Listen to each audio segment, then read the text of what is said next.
मैं उसकी दूसरी बीवी हूँ। किसकी? अपने पति की। उसकी पहली कहाँ गई? भाग गई। तो आप काहे चली गई उसके पास भाग के? कितने साल के पति? मेरे से उम्र में ज्यादा है। कितने साल का? वही 40 का होगा, बुढ़ा लगता। तो बुढ़ा से शादी काहे कर लिया आपने? पता नहीं, मती मार गई थी।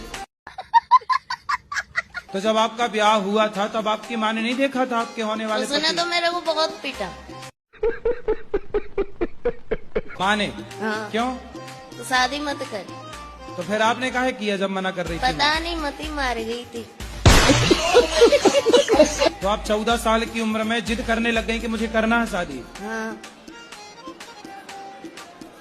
तुम भी कम हो क्या? माँ कमाने भेज देती थी इसलिए।